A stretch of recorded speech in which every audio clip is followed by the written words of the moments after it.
요즘 분위기가 좀 좋지 않은 상황에서 네네네. 많은 분들이 요즘같이 분위기가 안 좋은 상황에 예전에 투자한 사람들은 어떻게 투자했나 또 어떤 식으로 견뎌냈나 이런 얘기들을 많이 궁금해 하시거든요. 네. 근데 흥구님도 그때 투자하셨잖아요. 했죠. 제가 2009년에 재건축 아파트 사서 네. 2010년 3월에 잔금을 치고 네. 그리고 한 6개월 정도 저 사고 네. 제가 역사상 가장 꼭지에 바로 밑에서 샀고 그다음에 제 뒤에 누군가가 꼭지를 잡으셨고 네. 그다음에 주구장창 하락했죠. 주구장창 하락했다. 맞습니다. 그러면, 주구장창. 그러면 주구장창 하락했던 그 투자 어떠세요? 결국에는 성공한 투자였습니까? 아니면 실패한 투자였습니까? 그러니까 이제 주구장창 하락을 할 때 만약에 제가 던졌다라면 네. 제가 이 자리에 없었을 건데 이제 일단 그때 잘 버텼고요. 네. 사실 그 물건 갖고 수익은 당연히 많이 났죠. 많이 지금 놓고 보면 많이 났는데 네. 사실 저는 그거보다 그 하락장을 겪으면서 배운 노하우랄까 그 시장이 어떻게 흘러가고에 대한 학습 그게 되게 긍정적인 방향으로도 왔고 부정적인 방향으로도 왔고 이렇게 두 가지 측면으로 저한테는 배움이 크게 있었죠. 아, 그러면은 지금 아마 이 방송을 보시는 분들 같은 경우는 그런 경험이 없기 때문에 지금 두려워하시는 분들이 상당히 많잖아요. 네네. 그러면 나름대로 그때 그 두 가지 긍정적인 부분과 부정적인 부분이 있다고 했는데 네. 그런 부분을 한번 간단하게 소개를 좀 시켜주세요. 많은 분들이 도움이 될 것 같은데. 네네. 일단 저는 그때 어쨌든 제대로 공부가 안 된 상태에서 샀어요. 사실 그때 이제 저는 실거주 아파트를 사려고 했었고 네. 워낙 또 좀 제가 이렇게 보수적이고 좀 그러다 보니까 좀 하락장이 오더라도 좀 견딜 수 있는 아파트가 뭘까라고 생각을 했고 네. 그러면 이제 새 거로 바뀔 수 있는 재건축 아파트가 하락장에서 조금 더 버티는 힘이 강하지 않을까라고 생각해서 그때 매입을 했었는데 이제 그때 당시로 돌아가면 그건 완전히 오판이었고요. 그 오판이었던 이유가 그럼 더 많이 떨어졌다는 건가요? 그렇죠. 그러니까 하락장을 마저 보니까 네. 이제 보통 재건축 재개발은 거의 투자 수요가 들어가잖아요. 네. 하락장에서 내가 실거주하려고 빌라를 사고 실거주하려고 재건축 아파트를 사는 경우는 없으니까. 네. 네. 그러니까 이제 투자 수요가 빠지다 보니까 가격 하락폭은 훨씬 컸고요. 아, 그럼 입지가 좋았음에도 불구하고 네, 네, 그 물건을 투자 수요가 들어가서 샀기 때문에 맞아요. 더 많이 떨어졌다. 네, 그러니까 투자 수요가 더 이상 들어오질 않으니까 네. 하락이 훨씬 가팔랐고 음.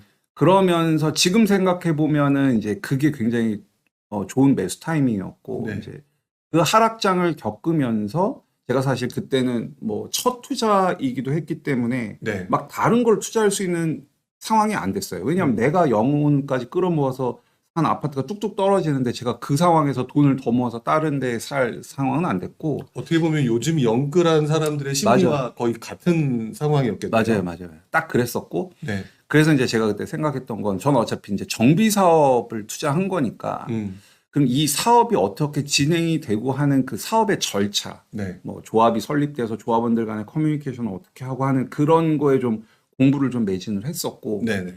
그러다가 이제 제가 좀 제가 책에는 써놨는데 좀 깨달음을 얻어서 상승장 때 그 메커니즘을 갖고 좀 공격적으로 투자를 할 수 있었고 그다음에 지금 생각해 보면 저는 이제 하락장, 상승장 뭐 불용 저보다 더 훨씬 그러시지만 네.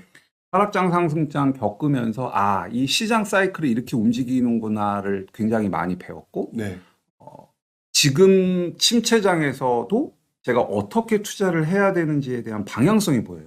아, 방향성을 그때 잡을 수 있었다. 제일 저한테 큰 도움이 되는 건 사실 아마 여러분들 지금 뭐 막 투자를 하러 다니시고 하는 분들은 많지 않으실 건데 네. 저는 개인적으로 조금 공격적으로 투자하고 있거든요. 아, 지금요? 네, 지금. 지금 침체장이라고 하거나 또는 하락장이라고 얘기해서 많은 사람들은 지금 두려워하고 있는데 그 이유는 방향성이 잡혀있기 때문이다라고 좀 자신 있게 얘기할 수 있는 거네요. 자신 있게 얘기할 수 있어요. 오. 그리고 이제 이게 어떻게 보면 네거티브 긍정이 혼재된 건데 네.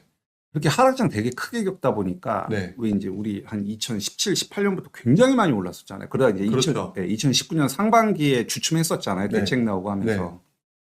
그러니까 왜 이렇게 화상을 한번 입은 사람은 불이 저기 멀리 있어도 막 뜨겁잖아요. 움찔움찔하고 움찔움찔하죠. 그러죠. 네, 그래서 저는 이번 상승장 때, 그러니까 제가 지난번에 하락장을 겪으면서 느꼈던 게 무조건 저는 영혼까지 끌어모아서 투자하지 말자는 게 제 원칙이었어요. 아, 그때 너무 좀 힘들어가지고 네. 그때 당시에 힘들어서 음, 반드시 예비비는 꼭 챙겨놓고 투자하는 게 제 원칙 중에 하나였는데 네. 그러다 보니까 이번 상승장에 막 공격적으로 투자를 못했어요. 제 원칙이 예비비는 항상 있어야 되고 네. 그다음에 한번 하락장 겪다 보니까 진짜 이거저거 너무너무 많이 따지면서 저는 매수를 하거든요. 그렇죠. 저도 그랬어요. 그렇죠. 네. 그러니까 이거를 하락장을 겪어본 사람들은 그런 느낌이 있잖아요. 네. 마음이. 그래서 이번 상승장 때 좀 이렇게 공격적으로 하시는 분들에 비해서는 매수량이 좀 작았는데 그러면서 계속 그러는 거예요. 막 예비비가 있으니까 나도 딴 사람들처럼 막 이렇게 사야 되나? 그런 갈등이 사실은 좀 있었는데 그거를 어쨌든 제 원칙을 지켜내면서 투자를 했고 네. 그러다 보니까 지금 기회가 보이고 그때 남겨놨던 예비비들을 이용해서 저는 지금 투자를 하고 있습니다. 오히려 지금 더 공격적으로 네. 간다. 네. 그게 맞는 것 같아요. 사실 알고 보면. 네. 어떻게 보면은 작년에 제가 연끌하지 말라라는 얘기를 아마 유튜브나 다른 곳에서 되게 많이 했었는데. 맞아요. 저도 네, 많이 네, 들었어요. 했었는데 그때 상황에선 제 말이 잘 안 들렸던 분들이 되게 많았었거든요. 근데 이제 그런 내용을 얘기했던 이유가 바로 하락장의 그 어떤 경험들이 맞아요. 그러니까 단기적으로 높은 수익도 중요하지만 네. 길게 그리고 안정적으로 그리고 오히려 떨어지면 더 큰 수익을 볼 수 있는 대상 물건을 잡을 수 있으니까 맞아요. 그러니까 그런 관점을 갖게 되셨는데 그게 지난 침체장이었다. 그게 네, 맞아요. 그 침체 때 경험이 이번 상승장에서는 큰 도움이 안 됐어요. 근데 지금 굉장히 많이 도움이 돼요. 그럼 그때가 2009년 이후였는데 네. 한 10여 년 정도 지나서 묵히니까 그게 발효가 되면서 도움이 그렇죠. 된 거네요. 네, 그러니까 지난 하락장 경험이 이번 상승장에서는 제가 막 공격적으로 투자하는 걸 방해했다면 지금 조금 침체잖아요. 그렇죠. 그러니까 지금은 보이는 것들이 생기고 음. 그때 키핑해놨던 예비 자금 갖고 저는 네. 지금 조금 다른 사람들보다는 조금 더 활발하게 움직이고 있습니다.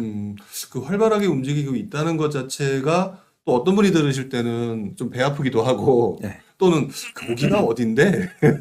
그렇죠, 네, 그렇죠. 이런 질문들을 되게 많이 하실 것 같은데요. 그런 내용은 이제 좀 이따가 다시 네네. 한번 기사를 보면서 한번 얘기를 하도록 하고요. 네네.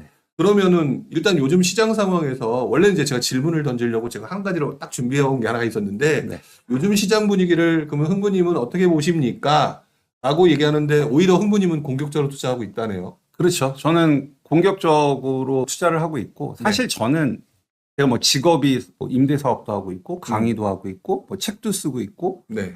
뭐 이렇게 하고 있지만 저는 사실 제 메인 잡은 투자자라고 생각을 하거든요. 그래서 지금 아파트 장이 막 조종장이고 막 물론 이제 제가 갖고 있는 서울에 있는 아파트를 팔 계획도 없지만 저는 네. 이제 보유를 할 거지만 그런 매스컴에서 나오는 뉴스나 미디어를 접하기보다는 저는 이 상황, 그러니까 하락장이 됐든 주식도 똑같잖아요. 아무리 주가 지수가 확 떨어져도 빨간불이 들어오는 데는 들어오거든요. 그렇죠.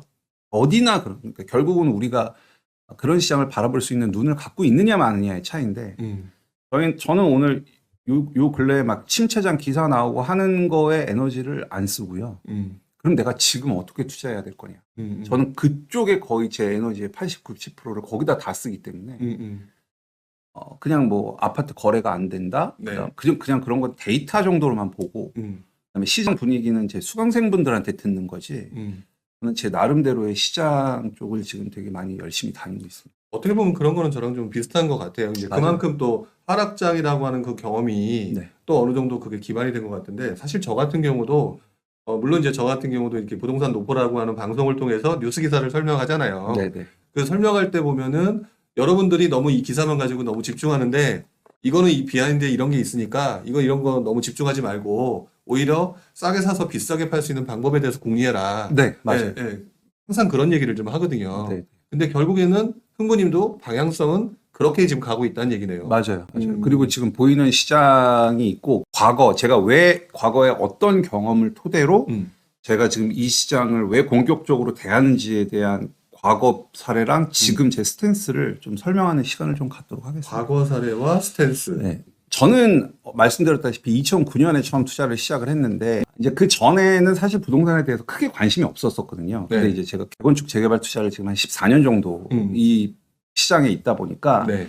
항상 제가 강조하는 거지만 이 재건축 재개발은 단순히 부동산 투자가 아니라 사업이라는 개념이 들어가고요. 네. 그러니까 우리가 재건축 사업, 재개발 사업, 가로주택 정비 사업, 정비 사업이라고 하듯이 네. 이 사업이라는 개념이 더해진다는 거는 시청자분들께서 꼭 유념을 해주셨으면 좋겠어요. 그러니까 네. 결국 사업이라는 얘기는 망할 수도 있다는 얘기거든요. 그렇죠. 망할 수도 있다. 맞아요. 그러니까 제가 만약에 어떤 되게 좋은 전도 유망한 회사의 주식을 내가 거기 회사에 투자하고 싶으면 주식을 사는 거랑 똑같이 네. 재건축이 됐든 재개발이 됐든 주거 환경을 개선하는 그 사업에 내가 투자를 한다라고 생각하시는 마인드는 꼭 가지셨으면 좋겠고 제가 이 부분은 사실 너무너무 많이 강조를 드려가지고 이제 네. 여기다 하나 더하면 네. 물론 아파트 시장도 뭐 없지 않아 그런 게 있지만 이 정비 사업, 재개발 재건축 쪽은 이 정치적인 부분이랑 좀 뗄래야 뗄 수가 없더라고요. 제 경험상 보니까. 맞아요. 정치적인 부분이 분명히 들어가죠. 예, 그러니까 이게 이제 뭐 보수가 잡냐, 음. 진보가 잡냐, 그다음에 주택 공급의 형태가 민간 주도로 갈 거냐, 네. 공공 주도로 갈 거냐. 이제 이런 주택 공급에 대한 스탠스에 따라서 이게 시장이 막 움직이는데 네. 제가 지금 공격적으로 좀 할 수 있었던 그 근거는 네. 이제 그 이명박 전 서울시장이 2002년도부터 2006년도까지 맞아요. 서울시장 한참 오래전 얘기네. 네. 20년 전 뉴타운. 네, 20년 전 얘기 지금 하고 있는데 네. 그때 이제 이명박 서울시장이 당선이 되고 2002년에 당선되시고 2002년인가 1차 뉴타운을 발표를 했죠. 그렇죠. 그때가 왕십리 기름 은평 1차 뉴타운 발표하고 그다음에 이제 2003년 바로 다음에 2차 뉴타운을 발표하죠. 네. 지금 우리가 여러분들 너무나 잘 아시는 뭐 한남, 뭐 노량진, 그다음에 지금 그 유명한 마포레미안 푸르지오 아파트였던 아연. 뭐 이렇게 해서 발표를 했단 말이에요. 네. 2006년에. 그러면서 그때 이 재개발 빌라 시장이 굉장히 뜨거웠었거든요. 난리 났었어요 그때. 난리 진짜로. 났었어요. 네. 진짜 난리 났었거든요. 막 걷잡을 수 없이 오르다가 그러다가 이제 2006년에 오세훈 서울시장이 서울시장으로 부임을 했죠. 네. 네, 부임을 하면서 3차 뉴타운이 이제 이명박 서울시장의 그 서울시장 말이랑 오세훈 서울시장 초쯤에서 이제 3차 뉴타운이 그때 뭐 장위 뭐 이문 휘경 상계 맞아요. 흑석 막 그래갖고 막 3차가 그걸 다 그걸 외우다시피 하시네요. 그때 기억이 좀 나서 네. 그때 막 3차 뉴타운이 막 지정이 그러면서 이제 막 뛰어오르다가 그러다가 이제 그때 당시 이제 서울시장이 오세훈 서울시장이었고 그 다음에 이제 2008년에 이명박 대통령이 당선이 되죠. 그렇죠. 지금이 딱 윤석열 정부랑 오세훈 서울시장이듯이 네. 그때 딱 이명박 대통령의 오세훈 서울시장인 상태였는데 그러다가 이제 2008년에 리먼이 딱 터지죠. 그러면서 가격이 훅 떨어지기 시작을 해서 막 빌라 가격들도 막 던지는 것들이 나오다가 이게 급반전을 했던 걸로 기억해요. 2009년 중반인가 오래 가지 않았던 것 같아요. 그 하락이. 그러면서 2009년도부터 이제 강남 재건축을 중심으로 가격이 다시 반등을 하기 시작한단 말이죠. 네네. 그러면서 저는 그때 제가 이제 모 은행에 다녔었는데 여러분들 지금 오세훈 서울시장이 그 세운지구 개발하겠다라고 해서 많이 발표가 나잖아요. 네네. 그때 제가 모 은행에서 그게 2010년 봄이니까 지금으로부터 한 12년 전인데 그때 제가 그 세운지구에 지금이랑 똑같아요. 6개 블록에 프로젝트 파이낸싱 그 기업 대출을 해주는 그 여신 심사 기획서를 제가 작성했거든요. 그때 그 세운 그 6개 블록을 네. 그러다가 이제 침체장이 오면서 다 엎어지고 그래서 제가 그 기억이 전 지금도 있어요. 그 2010년 초반이었거든요. 네. 지금 뭐 발표나는 거 보니까 그때나 지금이나 거의 뭐 모델은 비슷한 것 같은데 네. 그러면서 이제 2010년 초반 중반까지 막 가격이 막 올라갔단 말이에요. 네. 그 사례를 딱 놓고 보면 그러다가 이제 2010년 11년이었나 그때 이제 강남 보금자리 분양하고 맞아요. 막 이기 신도시 이제 막 입주하면서 이제 하락장으로 접어들었죠. 네네. 이게 그 과거의 사이클인데 그때 당시에 그 뜨거웠던 초입이 전 지금이라고 봐요. 그 장이 저는 지금부터 생길 거라고 저는 지금 시장을 예측하고 있고. 그런 식으로 움직일 것이다. 그때처럼. 네, 그때처럼 시장이 움직일 거라고 보는데 네. 이제 과거에는 그때 아파트랑 재개발 빌라 시장이랑 같이 움직였다고 하면 지금은 아파트는 정체되어 있는 상태에서 빌라 시장이 막 꿈틀꿈틀 대고 있거든요. 네. 그때랑 지금이랑 비교를 하면은 뭐 여러분들 귀에 딱지가 않도록 들었으실 건데 이제 입주 물량 차이가 많고 그렇죠. 네, 저는 그게 굉장히 크다라고 보고 있고 그다음에 만약에 그때 이명박 정권의 오세훈 서울시장일 때 리먼이 터지지 않았다면 네. 그 시장은 아마 더 뜨거웠을 거거든요. 뭐 사실 지금 윤석열 정부의 오세훈 서울시장의 경제 위기가 안 온다라고 제가 얘기 못 해요. 저는 일단 안 온다고 생각하고 투자를 하는 거니까. 네네. 그래서 그때의 그 흐름을 지금 접목을 시켜보면 지금부터가 시장이라고 보고 입주 물량 차이도 있고 그다음에 정권의 그 방향성 민간으로 그 공급을 하겠다는 방향성도 있고 그래서 여러분들이 이쪽 시장을 좀 관심을 갖는 게 어떨까라는 생각이고 실제 임장을 나가보면 네. 그 아파트 시장이랑 제가 말하는 빌라 시장은 그냥 서울 빌라를 말씀드리는 건 전혀 아니고요. 이게 정비 사업이 될 가능성이 있는 곳. 정비 사업이 될 곳. 예, 뭐 우리가 지금 흔히 말하는 신속통합기획이나 뭐 모아가 모아. 됐던 공공재개발이 됐던 정비 사업 개발 가능성이 있는 곳을 말씀을 드리는 거고 그냥 네. 뭐 막 역전세나는 막 그런 빌라 그 시장 말씀드리는 거 아니니까 절대 여러분도 오해하시면 안 되고요. 그러니까 영상을 보시는 분들이 그냥 대충 내 기준으로 받아들이는 게 아니라 이 말씀을 정확히 무슨 네. 지역, 무슨 대상을 말씀을 하는 건지를 조금 기억을 좀 해주셨으면 좋겠어요. 네. 그래야 제대로 이해하실 수 있다는 생각이 맞아요. 들어요. 그렇다고 막 그냥 서울 가서 아무 빌라나 사셔서는 절대 안 되고 네네.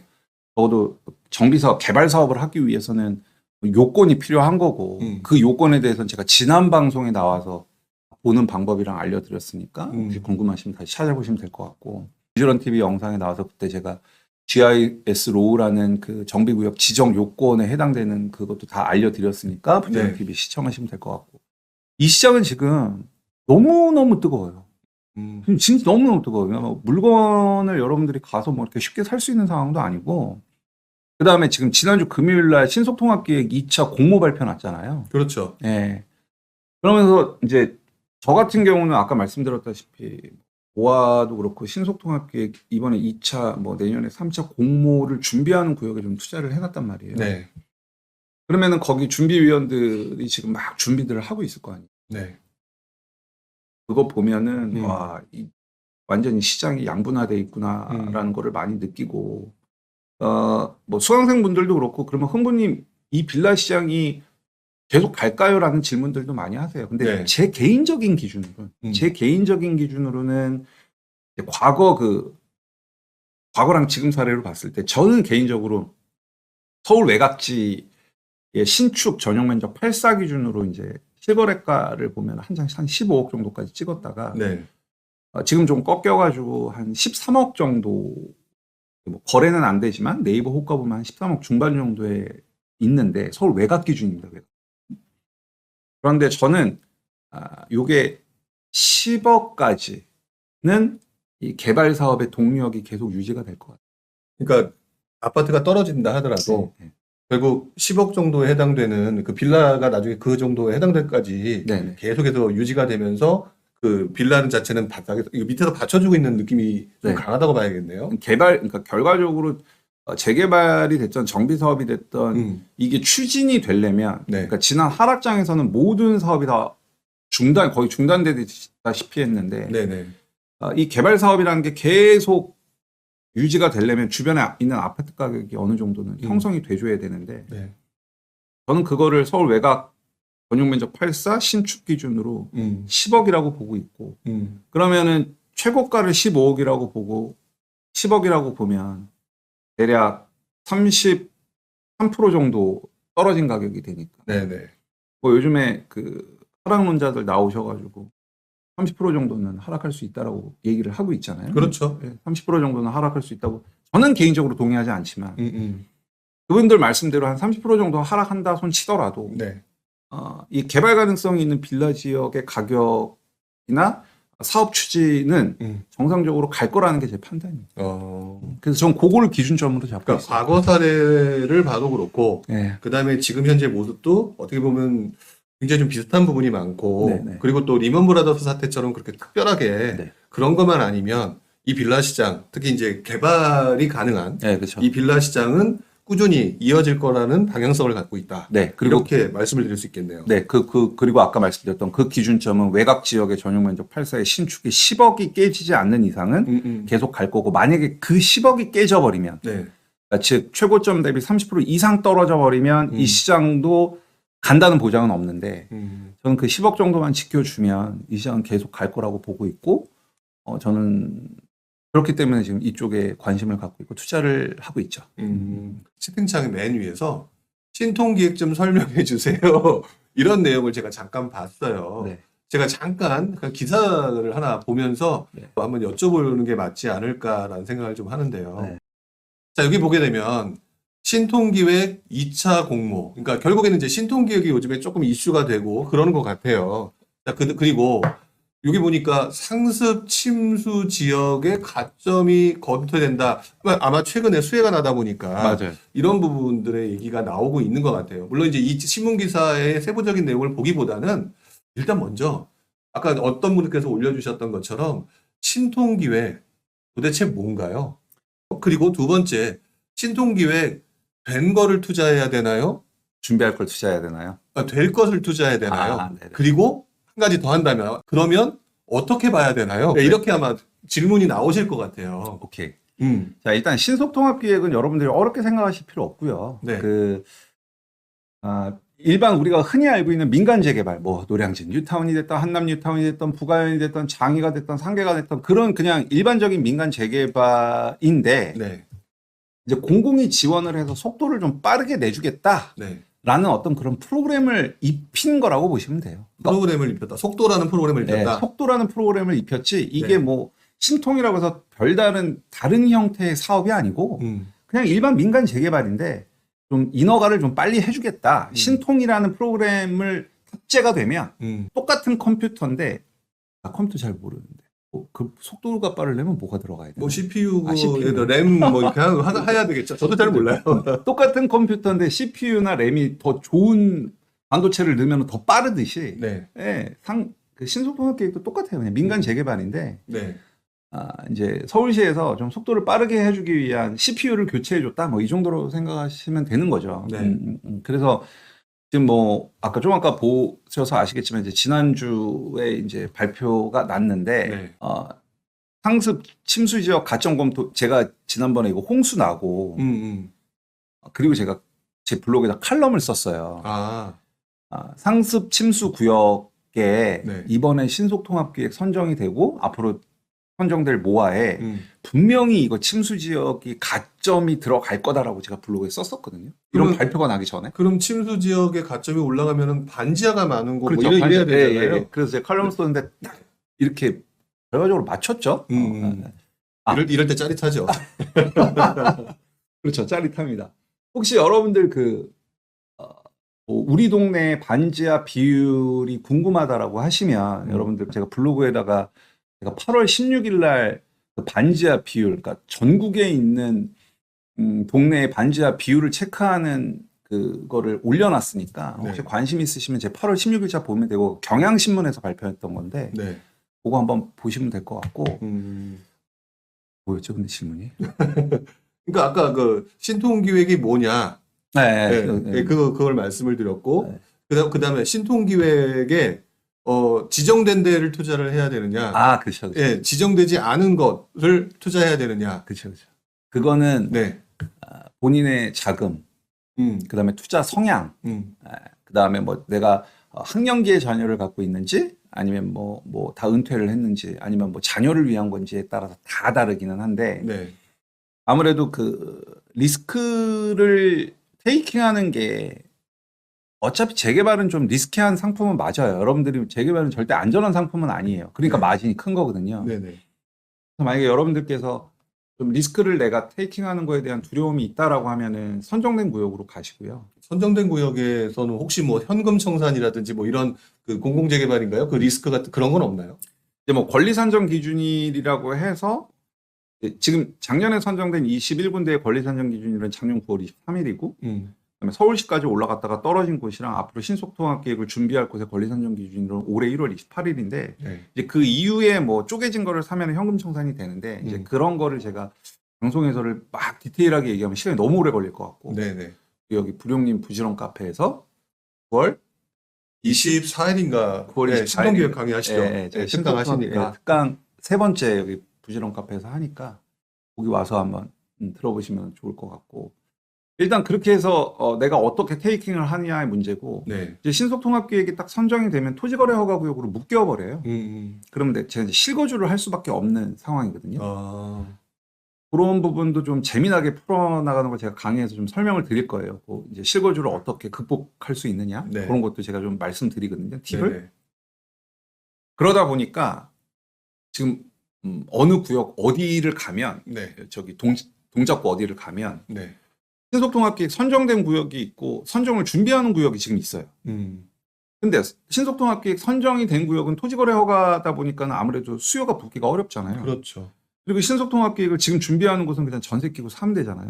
그러다 보니까 준비하는 구역이 막 가격이 올라와서 거의 붙어버렸어요. 제가 제 책에서 말하는 갭매우기가 일어난 그렇죠. 거네요. 갭매우기가 일어난 거예요. 네. 그러니까 결국은 신속통합계획으로 이미 선정된 데가 훨씬 좋거든요. 네.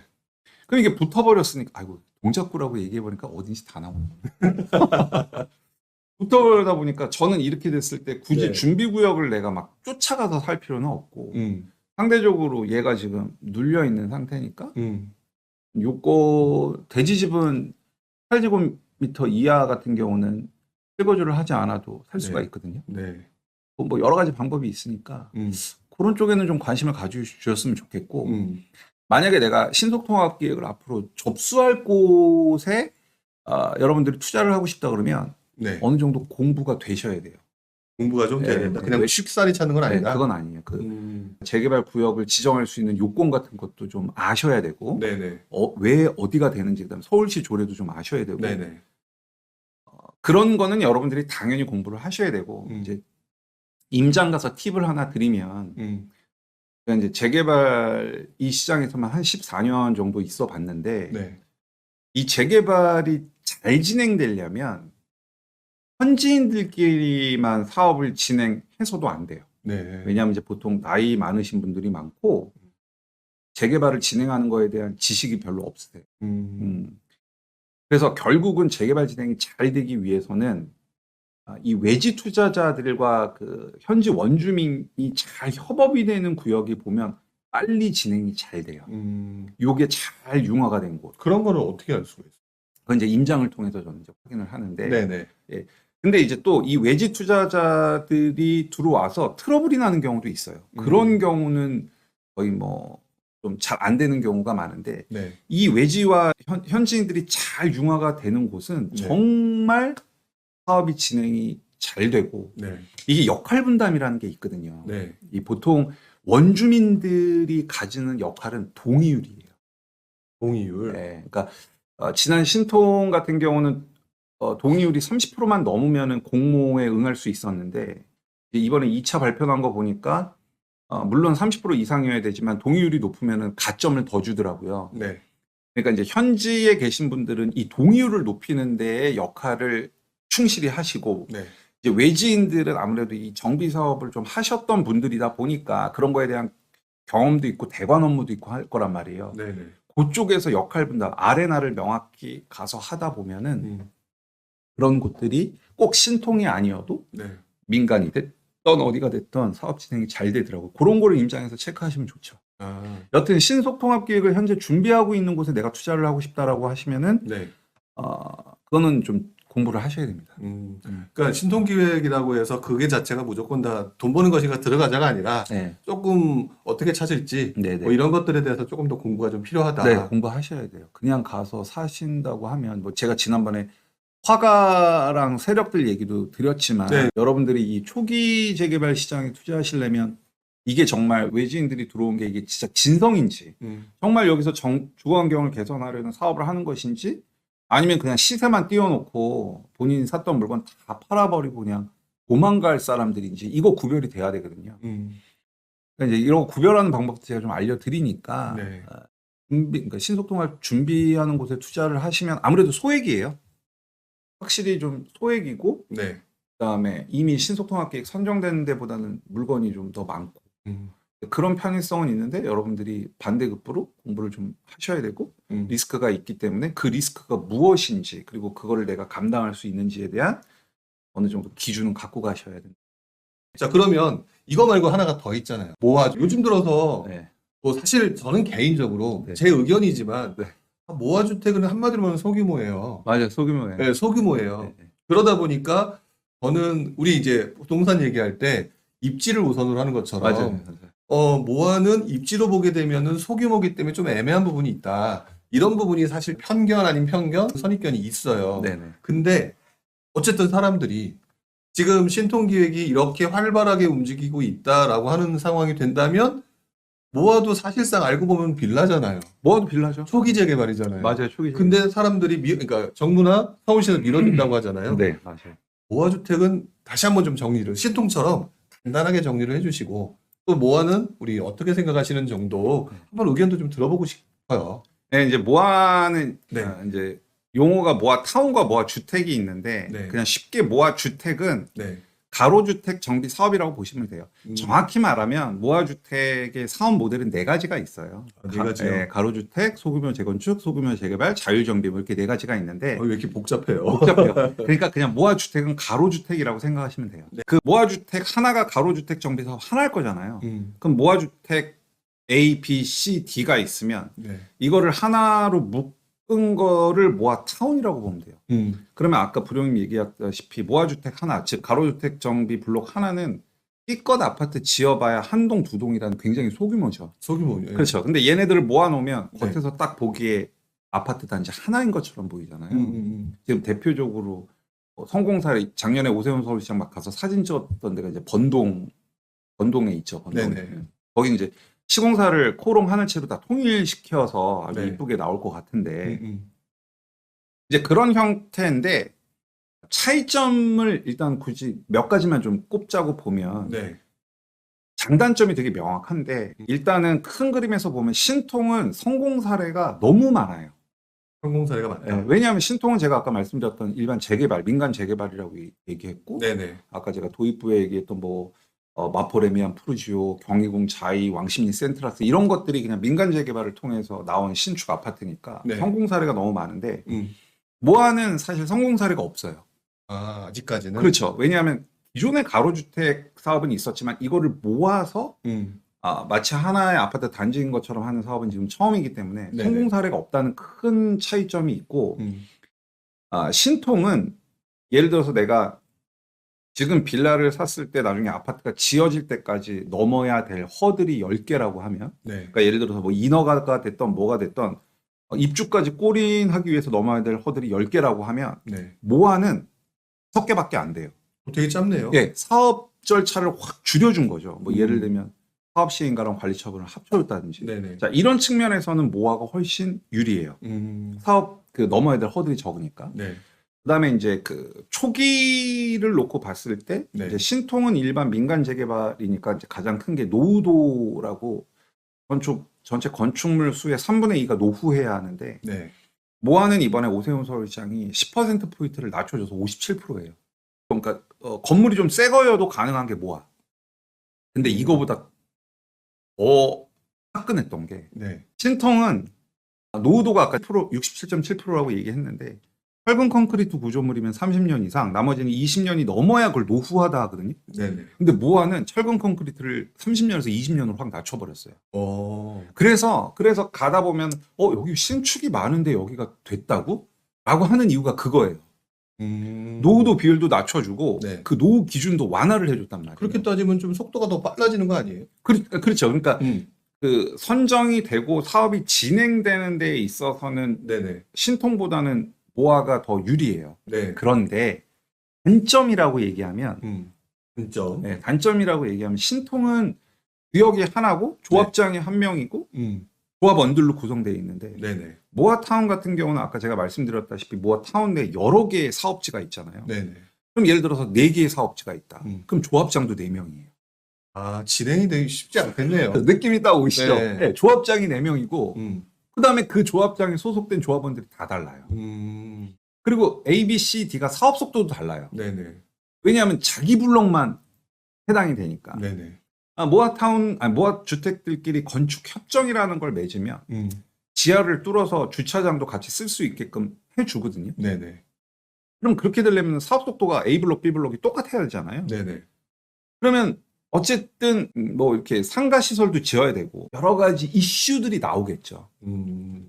그러면 제 개인적인 생각으로는 조합장 한 명의 조합원들로 구성된 재개발도 그렇게 진행이 되면 시끄러운데 그렇죠. 서로 다른 상황과 이견이 있는 그 집단들이 모여서 진행되는 사업이라고 하면 아무래도 조금 진행에 있어서는 그런 협의적인 문제에 있어서는 좀 단점이 되는 거죠. 그래서 여러분들이 신통과 모아의 가장 큰 차이는 이거니까 뭐 신통이 좋다, 모아가 좋다라고 접근하기보다는 네. 결국은 거기에 있는 주민들이 얼마나 합심을 하느냐가 굉장히 중요해요. 한 가지만 더 말씀드리면 이번에 270만 원 공급 대책에도 내용이 되어 있지만 제가 강의 때 신통 초반 강의 때도 말씀드렸지만 예전에 재개발을 진행하기 위한 건 다 탑다운 방식. 그러니까 서울시에서 구역을 딱 지정해 주고 네. 그 다음에 동의를 받으러 다녔단 말이에요. 그러니까 뭐 왜 내 땅 뺏어가냐 반대한다 이런 게 있었는데 네. 이번에 270만 원 공급에도 나왔죠. 네. 이제 이게 바텀업으로 바뀐단 말이에요. 결국 주민들이 원해야 해주는 거예요. 그러니까 얼마나 주민들이 단결을 해서 커뮤니케이션을 잘하고 협의가 잘 되느냐에 따라서 성패가 갈릴 것 같아요. 그래서 여러분들이 그 부분을 좀 포인트 있게 보시면 좋을 것 같아요. 그러면 일단 모아주택이든 신통기획이든 그리고 또 이왕이면 또 모아주택 같은 경우는 현장에 나가서 임장을 할 때 네. 그런 어떤 주민들 뭐 조합장 뭐 이런 것들에 관련된 그 합심 네네. 그런 것들 되게 신경 쓰고 좀 많이 봐야겠네요. 많이 봐야 돼요. 그러니까 어려워요. 조금 어렵다. 모아 임장이 훨씬 어려워요. 신통 임장보다 모아 임장. 왜냐하면 모아는 블럭이 다르니까. 네, 그래서 다 각자 확인을 해봐야 되는 상황이니까. 그래서 모아가 임장이 어렵고 사실은 투자 난이도가 더 높아요. 더 높다. 네, 그 대신 진입 장벽은 더 낮아요. 아까 말씀드렸다시피 노후도 요건도 더 낮고 네. 그다음에 실질적으로 여러분들 투자 금액도 신통보다 모아가 더 낮아요. 더 낮으니까 진입 장벽은 낮은 대신에 난이도는 더 높죠. 그래서 어떻게 보면 좀 오래 묶일 수도 있다. 뭐 이런 것들은 좀 리스크는 고려해야 되겠죠. 그렇죠. 그렇겠네요. 모아 얘기 나온 김에 아까 그레이스님이 한참 전에 올려주셨는데 한번 읽어볼게요. 네. 서울 재개발 지역 옆 모아타운이 예정된다고 주민센터인가 구청에서 이야기한다고 하던데요. 재개발하고 있으면 지금 현재 2주 철거 중인데 바로 그 옆 모아타운도 빨리 갈 수 있나요? 라고 질문하셨어요. 재개발이 다 끝나야 가려나요? 보통은 어떻게 진행되나요? 라고 했는데 이거 뭐 혹시 연관이 있나요? 저는 개인적으로 서울시나 이런 데서 보도자료가 나오면 네. 그걸 좀 꼭 읽어봤으면 좋겠습니다. 이제 꼭 모아를 얘기하는 건 아닌데 네. 지난주 금요일 날 그 신통 그 공모하겠다라고 나온 거 보면 네. 여러분들 거기에 문구를 자세히 보면 네. 주변에 재개발이 되고 있는 곳에 조금 더 인센티브가 갈 것 같은 문구들이 있습니다. 그래서 만약에 저기 현재 옆에 2주 철거 중이라고 하면 네. 그 옆에 모아타운이 있다라고 하면 저는 당연히 긍정적이라고 생각합니다. 그러니까 좀 더 빨리 될 수 있다. 뭐 서울시나 정부 입장에서는 조금 그런 쪽 위주로. 그러니까 전체적으로 그 동네가 다 바뀌어야 되니까. 그렇죠. 그런 거다라는 거죠. 그렇죠. 그리고 결과적으로 모아가 됐던 신통이 됐던 사실은 오세훈 서울시장께서 이번에 미팅을 하는 건데 사업이 잘 가야 되잖아요. 네. 그러려면 막 노후주택들이 이렇게 커서 아무런 움직임도 없는 곳에 띡 하는 것보다 옆에서 재개발이 막 으쌰으쌰 진행되고 있는 옆에다 하면 아무래도 그 영향권에 있다 보니까 사업은 더 잘 갈 확률이 높거든요. 그러니까 여러분들이 그 포인트를 아시면 돼요. 왜 신통을 하냐? 왜 모아를 하냐? 오세훈 서울시장 이걸 왜 미나? 중앙정부도 왜 합심이 되냐? 이런 약간 정치적인 논리긴 한데 그거까지 생각하면 어느 정도 보이죠. 힌트가 되죠. 신통계획이 좀 확대되는 느낌이 있어요. 이렇게. 맞아요. 그리고 지방 신규 정비 사업부터 도입을 한다. 자, 이런 내용들도 요즘에 나오고 있는데 그러다 보니까 아마 그동안 신통기획에 대해서 별로 관심이 없었던 분들조차도 네.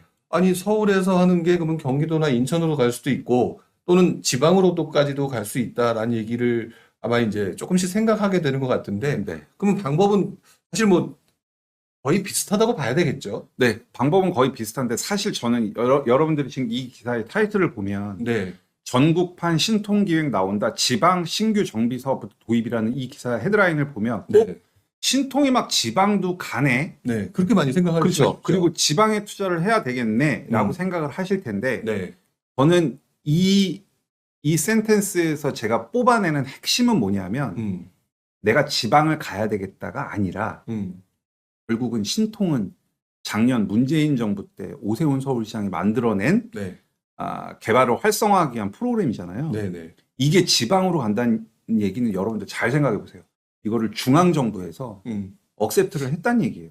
받아들였다. 그렇죠. 그게 핵심인 거예요. 내가 지방을 막 가려는 게 아니라 오세훈 서울시장이 만든 이 프로그램을 중앙정부에서 수용을 한 거고 이 중앙정부에서도 그러면 같이 합심이 돼서 어느 정도 그 일치가 돼서 이 사업을 밀어붙이겠다는 거니까 그러면 여러분들이 앞으로 5년 남은 윤석열 정부와 4년 남은 오세훈 서울시장 이 사이에서 도대체 서울이 어떻게 변화할 것인가를 충분히 우리는 예측할 수 있다는 거죠.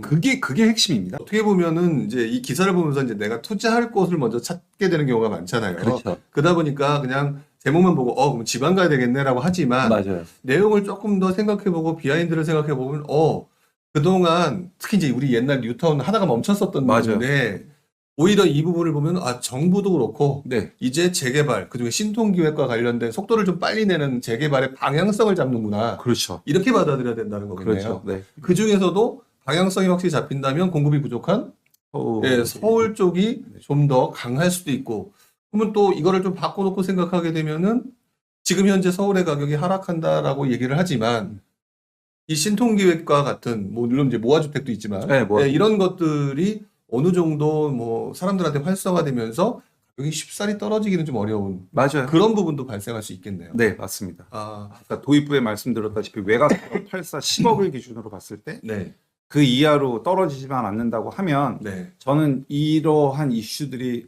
임기 내에서는 지속적으로 갈 거라는 판단이 듭니다. 이미경님께서 올려주신 건데요. 네. 앞으로 모아타운이나 신속 통합이 활성화된다면 기존 뉴타운은 어떻게 될까요? 기존 뉴타운이 인기가 떨어질 리가 전혀 없죠. 전혀 없고 네, 신속통합기획이나 모아타운이 더 활성화되면 네, 기존 뉴타운보다 신통이나 모아가 훨씬 초기거든요. 그렇죠. 훨씬 더 초기죠. 훨씬 초기고 훨씬 리스크도 커요. 그러면 기존에 있는 뉴타운들은 더 인기를 얻죠. 네. 더 인기를 얻을 거고 만약에 뭐 지난번 분양가 상한제 완화했지만 저는 기대보다 너무 완화 폭이 적어서 실망을 했는데 네, 네. 분양가 상한제가 정말 현실화된다라고 하면 서울의 민간 재개발은 그 후광 효과 물론 몇 가지 좀 체크할 포인트는 있지만 네, 네. 서울에 있는 민간 재개발 중에 상당수는 굉장히 크게 재미가 있을 거예요. 네, 네. 여기 보시면 영화 기생충 그 동네 3115가구 들어선다. 서울시 재개발했는데 이게 보니까 공공재개발. 공공재개발이에요. 네. 그러고 보니까 저도 이 기사가 보자마자 제가 그 지역을 찾아서 봤어요. 네네. 그리고 난 다음에 이제 뭐 아실이라든지 이런 걸 통해서 보니까 네.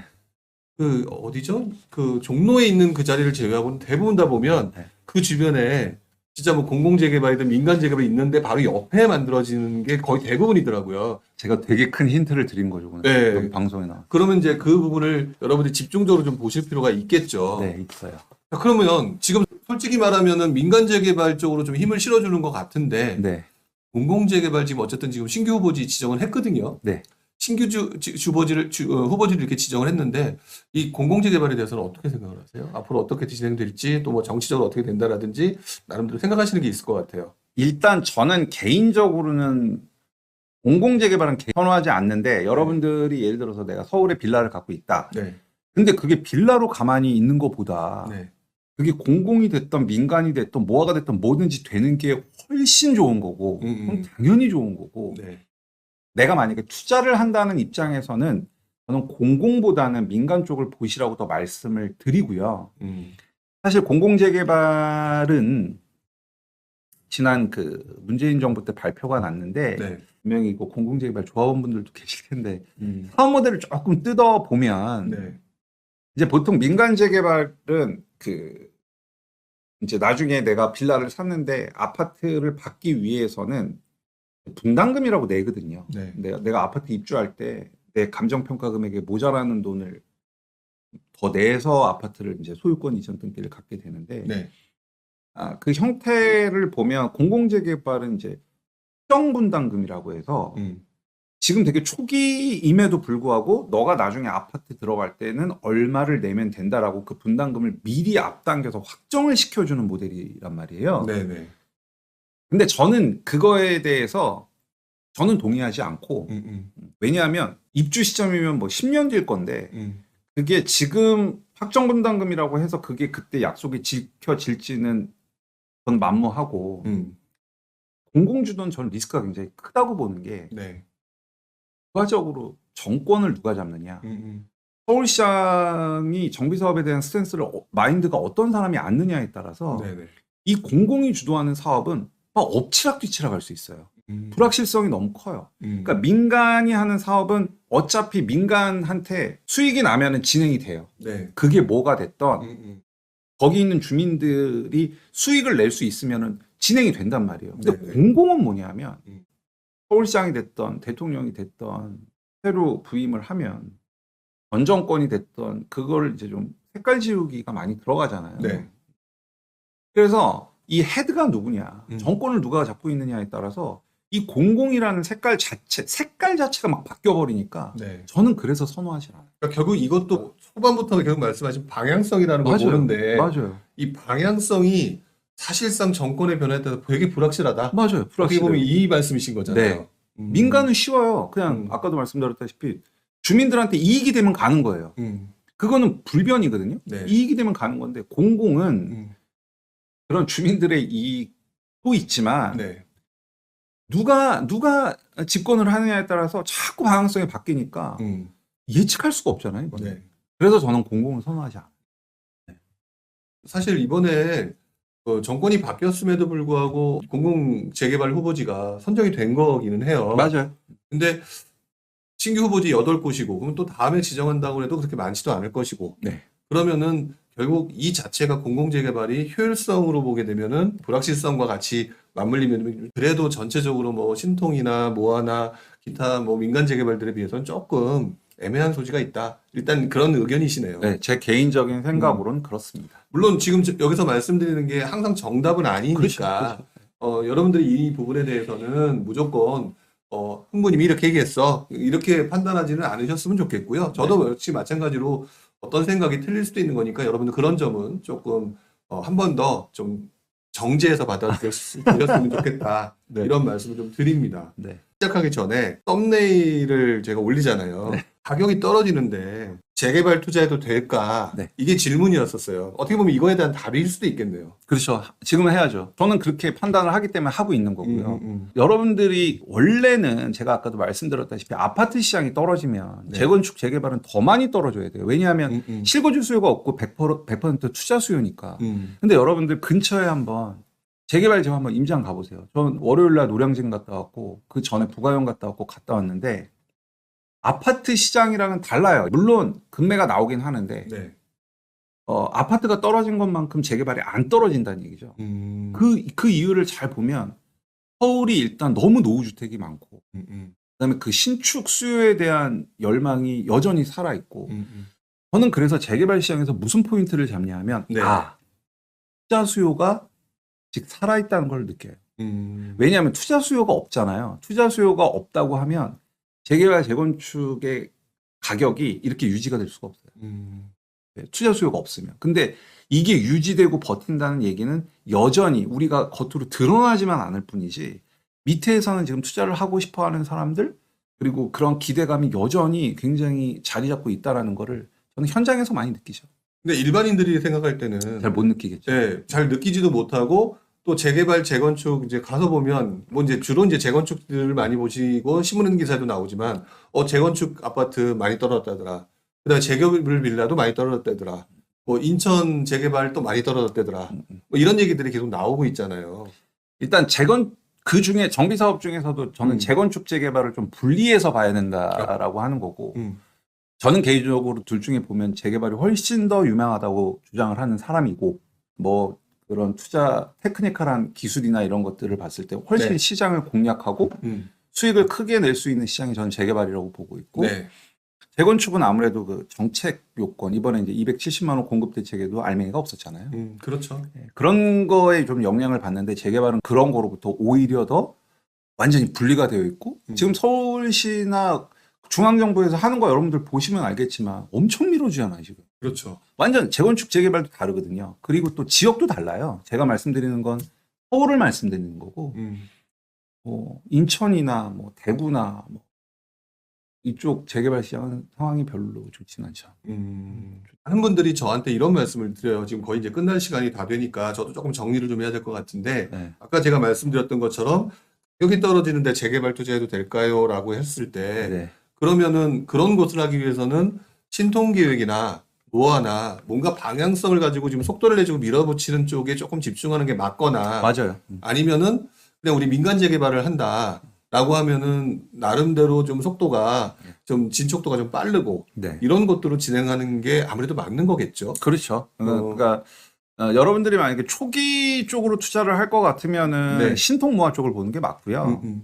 근데 이제 뭐 말씀드렸다시피 신통이나 모아는 아직 구역 지정도 되지 않은 데기 때문에 리스크는 분명히 높아요. 근데 네. 내가 좀 안전하게 가고 싶다라고 하면 일반 지금 민간 재개발 사업지 많잖아요. 그렇죠. 네, 그 중에서 이제 수익이 좀 높은 곳을 그 마진을 계산하는 법이 좀 따로 있는데 그 마진 계산하는 법을 좀 배우셔가지고 그쪽으로 저는 공략해도 저는 지금 게임이 되는 시장이라고 판단을 하고 있습니다. 그러면 지금 현재 되게 많이 올랐잖아요. 서울 같은 거 되게 많이 올랐어요. 그러다 보니까 자금이 부족하신 분들은 항상 그동안은 뭐 인천 재개발, 네. 뭐 수원 재개발, 네, 네. 기타 뭐 다른 지역 재개발 네. 이런 식으로 움직였단 말이에요. 네, 네. 근데 지금 전체적으로 떨어졌을 때는 다시 서울이 조금 더 유리하다고 보세요? 아, 그럼요. 저는 작년, 재작년에 지방 투자를 많이 했었는데 네. 제가 2019년 12월에 퇴직을 했는데 그 전에는 제가 지방을 부동산을 산다는 생각을 한 번도 해본 적이 없어요. 그래서 저는 지방 투자에 대한 경험은 좀 짧아요. 네. 그래서 이제 지방 투자를 2020년에 처음 시작을 했는데 지금 와서 생각을 해보면 네. 서울이 상승장일 때도 기회는 있고 하락장일 때도 기회는 있으니 뭐 그렇다고 지방이 나쁘다는 뜻은 전혀 아니고 저는 서울 내에서의 그 사이클에서 계속 움직이려고 해요. 저는 네, 뭐 서울이 하락장이라고 해서 지방을 보고 그다음에 내가 돈이 적다고 해서 지방을 보는 것보다 네. 이 서울의 사이클 내에서 저는 계속 머무르려고 네. 저는 개인적으로는 그렇게 생각하고 있습니다. 그러니까 흥부님 같은 경우는 어쨌든 서울 쪽에 집중하는 게, 그리고 지금 가격이 떨어졌으니까 오히려 그게 더 좋을 수도 있는 기회일 수도 있겠네요. 맞아요. 그런 쪽으로 좀 생각하시는 게 맞고, 뭐 자금이 정말 없다. 네, 네. 그런 분들은 또 그 나름대로 그 지방이나 네. 또 경기 뭐 수도권에서 또 선택을 하시면 되겠죠. 그럼요, 당연하죠. 이건 선택의 문제지 네. 옳고 그름의 문제는 아니죠. 네. 네. 지금 그레이스님이 마지막에 글을 올려주셨는데, 님도 동일하게 생각하시는 것 같아요. 서울 노후 건축물 작업 방향은 맞는 것 같은데 초보자들 진입하는 게 참 어려운 것 같아요. 그래서 지방보다는 좀 서울이 조금 더 나은 것 같다. 이렇게 좀 표현을 해주신 것 같습니다. 네. 그러니까 아마 많은 분들도 그런 식으로 좀 생각을 하시는 것 같은데요. 조금만 하나 잠깐 말씀드려요. 초보자분들이 확실히 초기 재개발을 들어가시는 게 어렵기는 해요. 그런데 초보에서 중급이 되는 게 그렇게 어렵지 않아요. 초보에서 중급되는 게. 네, 별로 어렵지 않아요. 그러니까 그러니까 내가 기본적인 지식만 좀 가지고 있고 네. 결국 여러분들 답은 현장이 있어요. 현장. 저는 현장을 되게 많이 다니는데 네. 현장에 있다 보면 그런 감을 좀 가지실 수가 있고 네. 저는 여러분들이 한 6개월, 뭐 3개월, 6개월 정도만 정말 이 시장에서 한번 빠져 지내 보면 네. 어느 정도 판단할 수 있는 능력은 누구나 다 가지실 수 있다고 생각을 좀 하고 있어요. 그러니까 길어야 한 6개월 정도 집중적으로 그 현장에서 이렇게 돌아다니다 보시면 파악이 맞아요. 가능하다. 아까 말씀드렸다시피 네. 이 시장이 지금 시작이거든요. 여러분들 뭐 오세훈 서울시장 임기 4년 남았고 이런 5년 남아서 저는 내년까지는 충분히 여러분들이 지금부터 스킬 쌓고 공부하셔갖고 얼마든지 좀 수익을 낼 수 있는 장이라고 보고 있습니다. 정리하는 입장에서 또 한번 제 의견을 한번 얘기를 한다면 2008년도 리먼 브라더스 사태 터지기 전에 당시에 이제 전문가들 중에서 어떤 얘기들을 많이 하냐면 아마 그때 금융위기가 아니었다면 맞아요. 부동산 시장 그 중에서도 당시 뉴타운 재개발 사업들은 한동안 이어질 수 있었을 것이다. 맞아요. 이렇게 보는 분들이 꽤 있다라는 것들도 여러분들 기억을 하셨으면 좋겠고요. 맞아요. 그러니까 막연히 그 두려워하시기보다는 그러니까 사실 금융위기도 두렵고 지금 이제 침체, 금리 인상 이런 것 때문에 두려워하실 수는 있는데 결국에는 지금 그래도 속도가 좀 조정받으면서 좀 주춤한 이 시기에 현장 나가시면서 좀 많이 공부하시고 여러분들이 그런 식으로 해주시는 것도 여러분들이 앞으로 투자하는 데 되게 도움이 될 것 같고요. 어떻게 보면 지금 현재 그 조정장 아까 훈부님 초반부에 얘기하셨잖아요. 그때의 경험이 나중에 투자의 방향성을 잡는데 되게 도움이 됐다. 그 부분을 생각하면 지금 현장을 돌아다니고 공부하고 하는데 굉장히 좀 도움이 되는 시기가 아닐까 네. 예, 이런 생각을 해봅니다. 그 당부드리고 싶은 게 여러분들이 뭐 자금 여력이 뭐 지금 매도도 잘 안 되는 상황이니까 자금 여력이 없으시고 또 투자 여력이 없으실 수도 있는데 항상 제가 부탁드리는 게 투자 안 하셔도 돼요. 상관없어요. 하지만 반드시 시장의 중심에 계셔야 돼요. 투자 안 하셔도 되고 하시지만 이 시장을 떠나시지 말고 그 중심에서 공부하고 다른 사람들은 어떻게 생각하는지를 보고 제가 지난 하락장에서의 경험을 지금 투자로 이어나가듯이 지금 이 장이 어떻게 움직이는지 중심에 계셔야 나중에 이런 분위기가 왔을 때 흘러가는 걸 보고 투자 방향을 잡는다는 거죠.